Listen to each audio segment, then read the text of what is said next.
நண்பர்களே, இன்னும் ஒரு இனிய காலை பொழுதில் தீதும் நன்றும் நிகழ்ச்சியில் உங்களை சந்திப்பதில் மிக்க மகிழ்ச்சி அடைகிறேன்.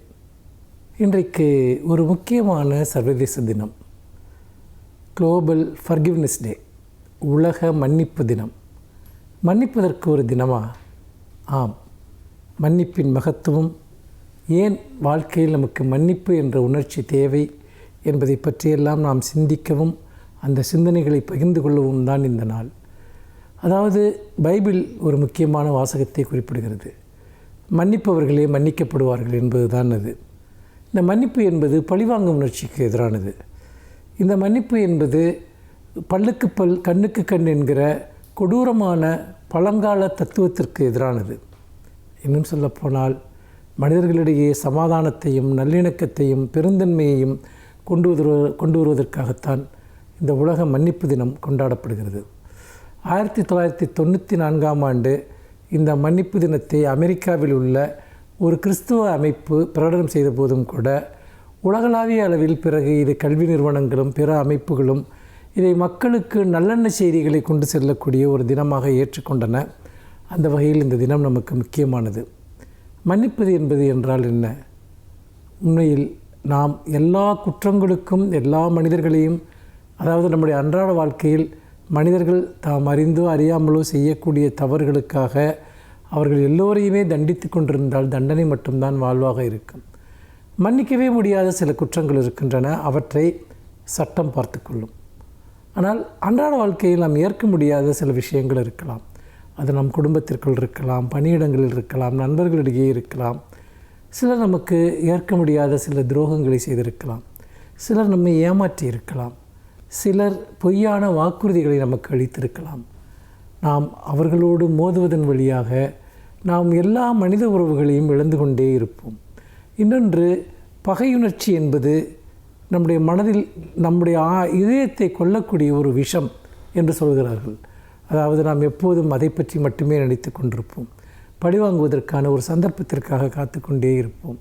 நம்முடைய வாழ்க்கையின் எல்லா நல்லுணர்ச்சிகளையும் இந்த பகையுணர்ச்சி கொன்றுவிடும். இது உண்மையில் நாம் யாருக்கோ எதிராக இருக்கிறோம் என்பதை காட்டிலும் நமக்கு நாமே எதிராக இருக்கிறோம். நம்முடைய மகிழ்ச்சிக்கு எதிராக இருக்கிறோம். இன்னும் சொல்லப்போனால் நம்முடைய நல்ல இயல்புகளுக்கு எதிராக இருக்கிறோம். இதைத்தான் இந்த மன்னிப்பு தினத்தில் உரையாடுகிறார்கள், விவாதிக்கிறார்கள், பேசுகிறார்கள். அதாவது இந்த மன்னிப்பில் 2 அம்சங்கள் இருக்கின்றன. ஒன்று பிறரை மன்னிப்பது, இன்னொன்று தன்னைத்தானே மன்னித்துக் கொள்வது. இது உங்களுக்கு வினோதமாக இருக்கலாம், தன்னைத்தானே எப்படி மன்னித்துக் கொள்வது என்று. நாம் வாழ்க்கையில் சில தவறுகளை நாம் செய்திருக்கலாம். நாம் சந்தர்ப்பங்களின் காரணமாகவோ அறியாமையின் காரணமாகவோ சிலவற்றை நாம் செய்திருக்கலாம். அது குறித்த குற்ற உணர்ச்சி என்பது நம்மளை மிக ஆழமாக பீடித்திருக்கும். அந்த குற்ற உணர்ச்சி என்பது நம்முடைய வாழ்க்கை பார்வையை சிதைக்கக்கூடியதாக இருக்கும். அப்போது நாம் நம்முடைய தவறுகளிலிருந்து கற்றுக்கொள்ள வேண்டுமே தவிர அது சார்ந்த குற்ற உணர்ச்சியினால் அழுந்துவது என்பது நமக்கு எந்த விதத்திலும் பயன் தராது. அந்த இடத்தில்தான் பிறரை மன்னிப்பது போலவே நம்மையும் நாம் மன்னித்து கொள்ள வேண்டும். இந்த மன்னிப்பு என்பது மிக அழகான ஒரு உணர்ச்சி. நாம் பிறரிடம் மன்னிப்பு கேட்கலாம். நாம் செய்த தவறுகளுக்காக பிறரிடம் மன்னிப்பு கேட்கலாம். அதே சமயத்தில் நாம் யாரையெல்லாம் மன்னிக்க முடியுமோ அவர்களையெல்லாம் மன்னிக்கலாம். கொஞ்சம் நம்மையும் மன்னித்து கொள்ளலாம். மன்னிப்பு என்பது சமாதானத்திற்கான ஒரு பாதை, அன்பிற்கான ஒரு பாதை என்பதைத்தான் இந்த தினம் நமக்கு உணர்த்துகிறது. மீண்டும் இன்னும் ஒரு புதிய சிந்தனையோடு உங்களை சந்திக்கிறேன். நன்றி, வணக்கம்.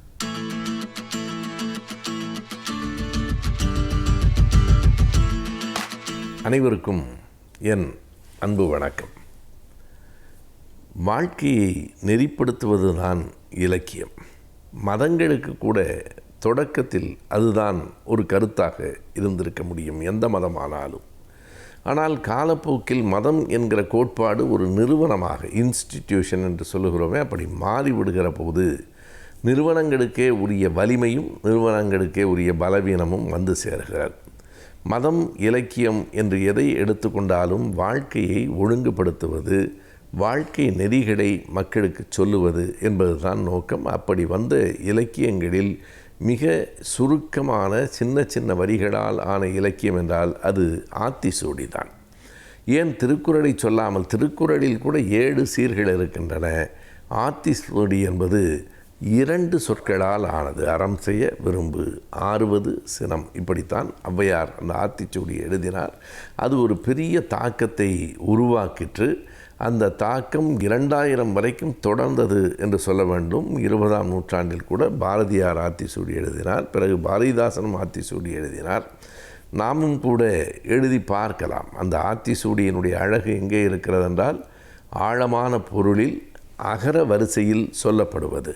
அது பிள்ளைகளுக்கு எழுத்தையும் சொல்லிக் கொடுக்கிறது, எழுத்தின் வழி மொழியையும் சொல்லிக் கொடுக்கிறது, மொழியின் வழி அறம் சார்ந்த கருத்துக்களையும் சொல்லிக் கொடுக்கிறது. அதுதான் ஆத்திச்சூடியினுடைய அடிப்படை.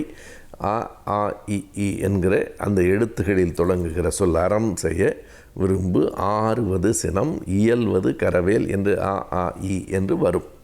அதே போல இன்றைக்கு தேவையாக என்ன இருக்கிறது என்பதை நாம் மிக பெரும் புலவர்களுக்காக காத்திருக்க வேண்டியதில்லை. நாமே அடுத்த தலைமுறைக்கு மிக இயல்பாக இப்படி சொல்லலாம் என்று தோன்றுகிறது.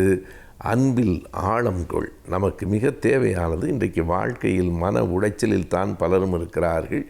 இயந்திரங்களோடு இயங்குவது வேறு, இயந்திரமாகவே நாம் இயங்கிக் கொண்டிருக்கிறோம். அப்படி இல்லாமல் அன்புடையவர்களாக யாரிடத்திலும் எவரிடத்திலும் நாம் அன்பு செலுத்துகிறவர்களாக இருக்க வேண்டும். அன்பிலே ஆழம் கொள், ஆசையில் அளவு வை. அன்பு வேண்டுமானால் அளவற்றிருக்கலாம், ஆசை அளவோடு தான் இருக்க வேண்டும். ஆசை என்பதற்கு எல்லை இல்லை, அன்புக்கு எல்லை இல்லை, அறிவுக்கு எல்லை இல்லை. ஆனால் இவற்றுள் எதற்கு நாம் எல்லையை வகுத்து கொள்ள வேண்டும் என்றால், அன்பிலே ஆழம் கொள், ஆசையில் அளவு வை. இயங்குதல் வாழ்க்கை எப்போதும் என்றைக்கும் இயங்கிக் கொண்டே இருக்க வேண்டும். என்ன செய்ய முடியுமோ அதை செய்து கொண்டிருக்க வேண்டும். இயங்குதல் வாழ்க்கை, முடங்குதல் மரணம் என்பதை நாம் நினைத்து கொள்ள வேண்டும். எப்போது நாம் எந்த செயலும் செய்யாமல், எதனையும் படிக்காமல், எதையும் பேசாமல், எந்த வேலைக்காகவும் உழைக்காமல் நாம் வெறுமனே இருக்கிறோம் என்றால், இருக்கிறோம் என்பதே பொய், இல்லை என்பதுதான் உண்மை. எனவே தொடர்ந்து இயங்குதல் வாழ்க்கை. ஈன்றவரை நினைவில் வை, ஈன்றவர்க்கு நன்றி செய். ஈன்றவர்களுக்கு பெற்றவர்களுக்கு நன்றி செய்வதும், பெற்றவர்களை நினைவில் கொள்வதும், பெற்றவர்களை பேணி பாதுகாப்பதும் இயல்பாக எந்த ஒரு மனிதனுக்கும் உரிய குணம். அது ஏன் மனிதனுக்கு என்று சொன்னால், விலங்குகளுக்கு அப்படி ஒரு குணமும் இயல்பும் இருக்க வாய்ப்பு உண்டா என்று தெரியவில்லை. ஆனால் விலங்குகளும் கூட தங்கள் குட்டிகளிடத்தில், தங்கள் குஞ்சுகள், பறவைகளிடத்தில், கன்றுகளிடத்தில் அன்பு காட்டுகின்றன. ஆனால் அவை வளர்ந்ததற்கு பிறகு தங்கள் பெற்றோர்களை நினைவு வைத்துக் கொள்ளுகின்றனவா என்று சொல்ல முடியாது.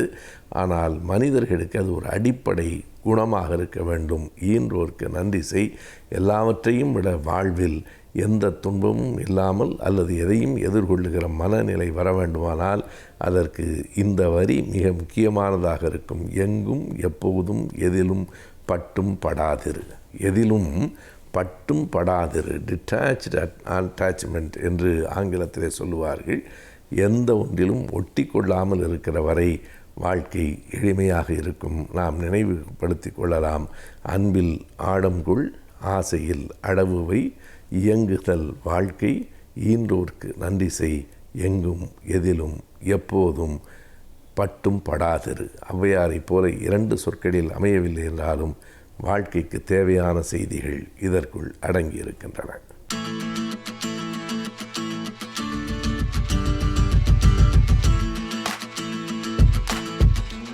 கலைஞர் டிவி நேயர்களுக்கு வணக்கம். இன்றைக்கி நம்ம முதியோர்களுக்கான தடுப்பூசியை பற்றி ஒரு சில நிமிஷம் பேசணும்.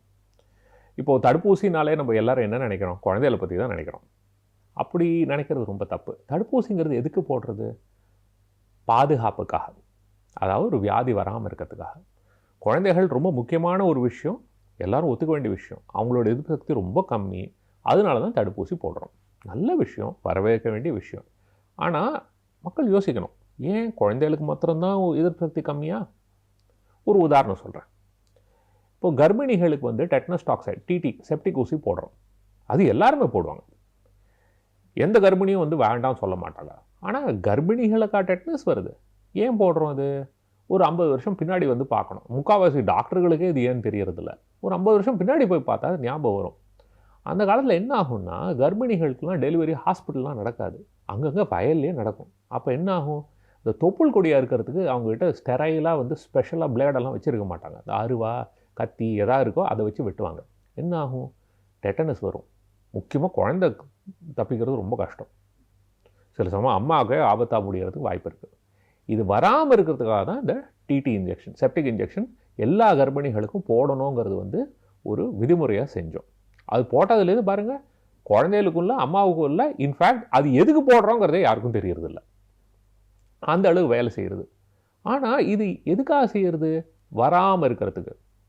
வயசு பொறுத்தது இல்லை, அந்த ரிஸ்க்கை பொறுத்து இருக்குது. யாருக்கு ஆபத்துங்கிறதோ அவங்கள பாதுகாக்கணுங்கிறதுக்காக செய்கிறது. எதுக்காக அவ்வளோ தூரம் சொல்கிறேன்னா, எதிர்ப்பு சக்திங்கிறது வந்து ஒரு சமநிலையில் இருக்கிறது இல்லை. பிறக்கும்போது நம்ம எதிர்ப்பு சக்தி ரொம்ப வீக்காக இருக்குது. ஏன்னா நிறைய கற்றுக்க வேண்டிய விஷயம். வருஷங்கள் ஆக தான் நம்ம எதிர்ப்பு சக்தி ஓரளவுக்கு மெச்சூரிட்டி, அதாவது வளர்ச்சி அடையும். அதுக்கு தான் இந்த தடுப்பூசியெல்லாம் போட்டு அதுக்கு வந்து எஜுகேஷன், அதுக்கு வந்து சொல்லிக் கொடுக்குறோம். அதே மாதிரி வயசாக அது தானாகவே திரும்ப இறங்க ஆரம்பித்தோம். ஸோ முதியோர்களுக்கும் வந்து எதிர்ப்பு சக்தி குறையிறது சகஜம். இந்த மாதிரி இருக்கும்போது அவங்களுக்கும் இந்த மாதிரி வியாதிகள் வரத்துக்கான வாய்ப்பு ரொம்ப ஜாஸ்தி.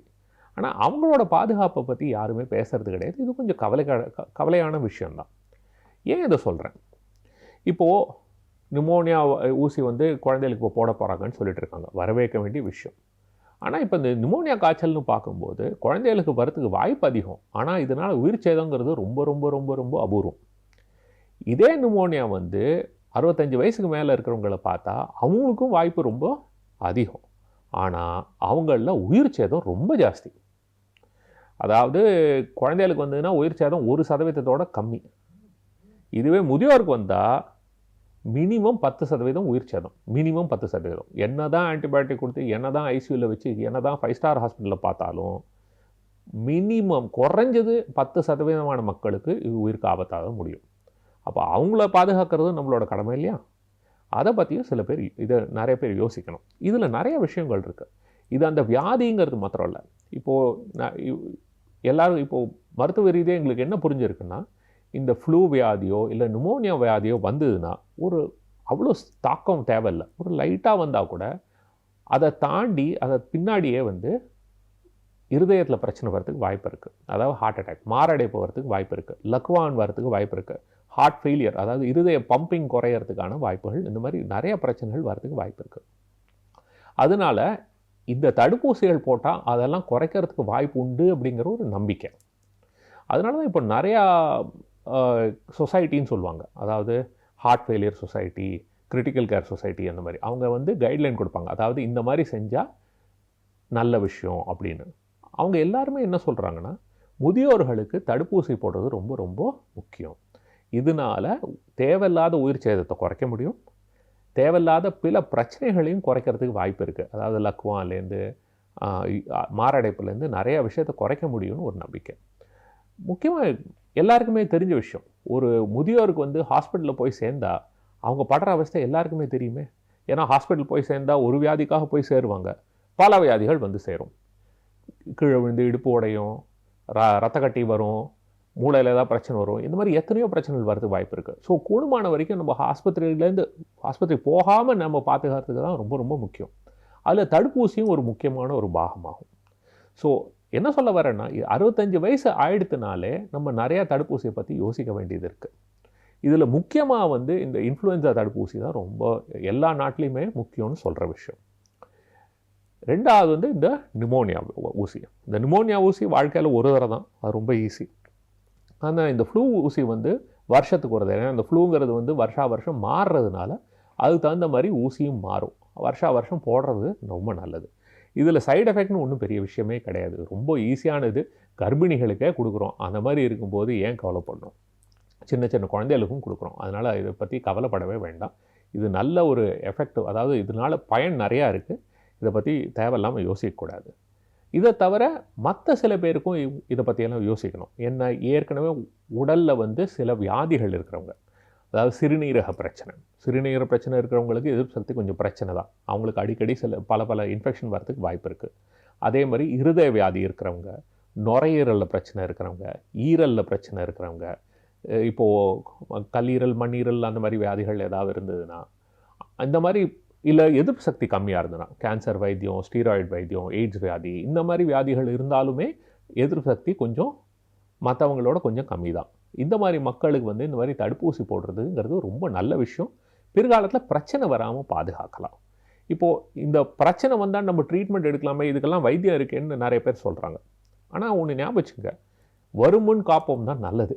வந்த பின் நம்ம அவஸ்தைப்படுவோம், வைத்தியம் பண்ணுவோம்னா தடுப்பூசியோட வேலை எங்கே, ஒரு வியாதியோட வைத்தியத்தோட வேலை எங்கே? ரெண்டாவது, என்னதான் பர்ஃபெக்ட் வைத்தியம் பண்ணாலும் நான் சொன்ன மாதிரி ஒவ்வொரு வியாதியிலும் ஓரளவுக்கு உயிர் சேதம் இருக்குது. அதை குறைக்க முடியாது. அதை குறைக்கணும்னா அதுக்கு ஒரே வழி வராமல் பார்த்துக்கிறதுக்கு தான்.